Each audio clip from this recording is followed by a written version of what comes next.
for your statements. Could I have some questions up here, please, for the candidates?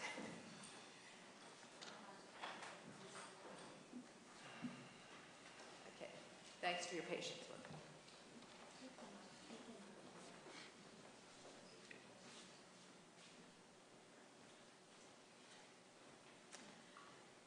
Okay, here is one for everyone.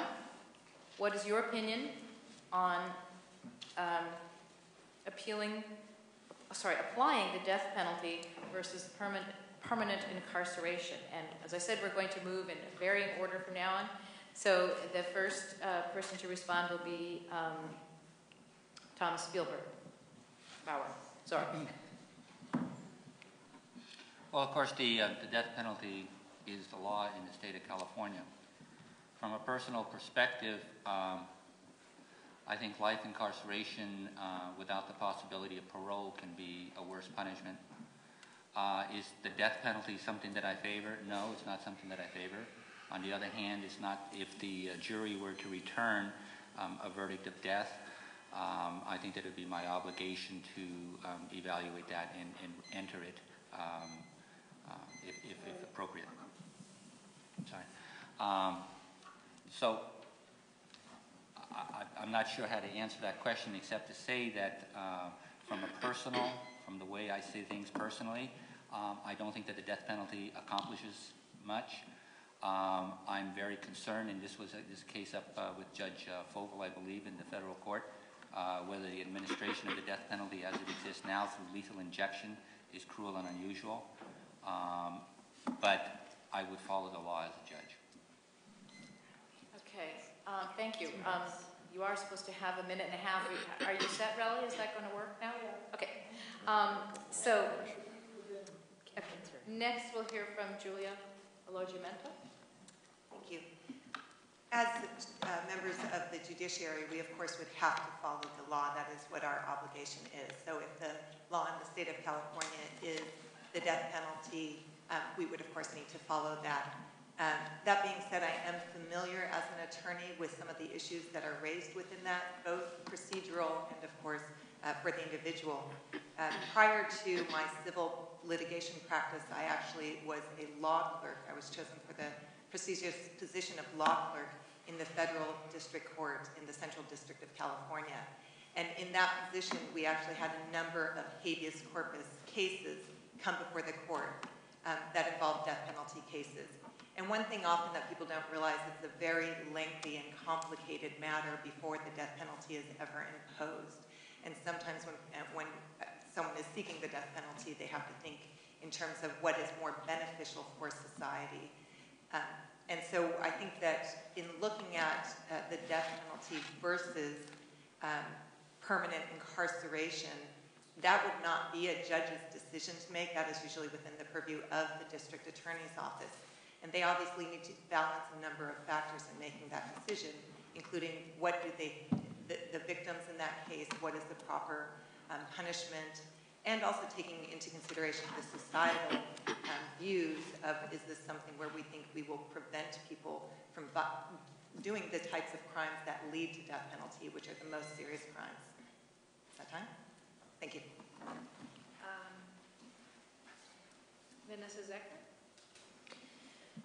I have a philosophy as an attorney that I would apply as a judge, which is that when I walk into a courtroom, my personal views on any issue are parked at the door, period.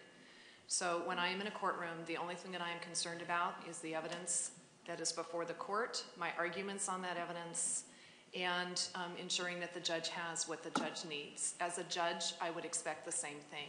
I would be considering the evidence. If the death penalty is the law, then it needs to be followed. If a jury has decided that the death penalty is appropriate, absent some statutory anomaly, then the death penalty needs to be imposed. If society has decided that the death penalty is not appropriate and incarceration, permanent incarceration is appropriate, then that's what's to be imposed. My personal views have absolutely no bearing on that decision. It's what the law is, and it's what's to be applied. Thank you. Bob Commerce? Can I have the question read back? It's been three answers, yes, and I want to be sure asked, I'm answering. what is your opinion on applying the death penalty versus permanent incarceration?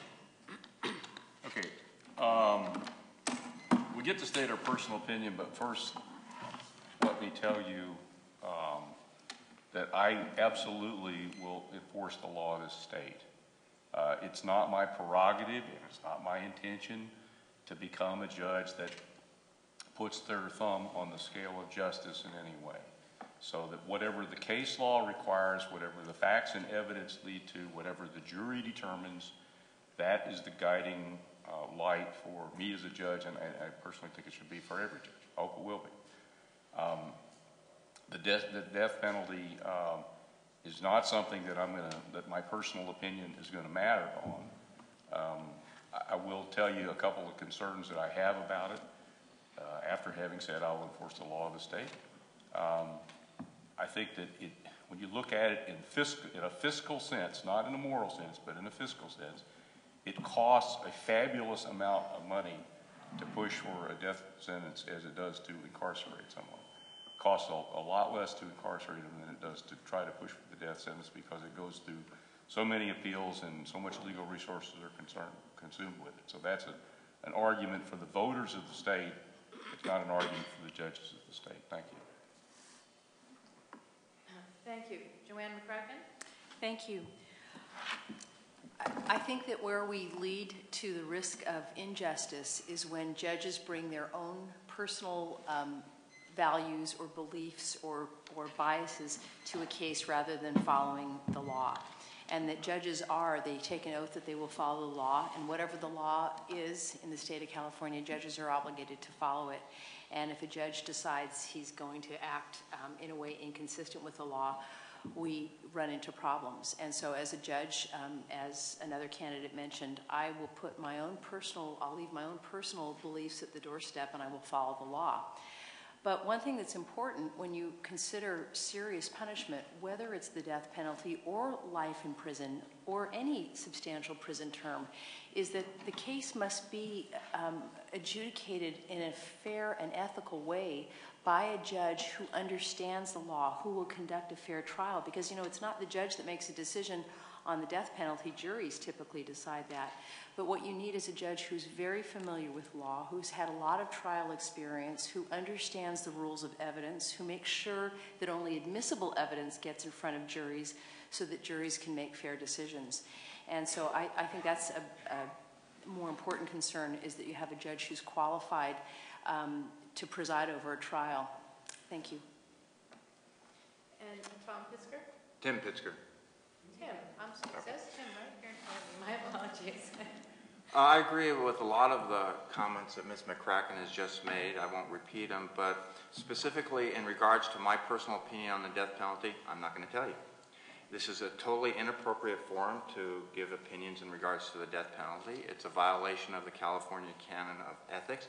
And the bottom line is, if we go out broadcasting our personal opinions on a really controversial issue such as the death penalty, if such a case came into our courtroom, the opposite side would try to use that to challenge us so we couldn't hear the case.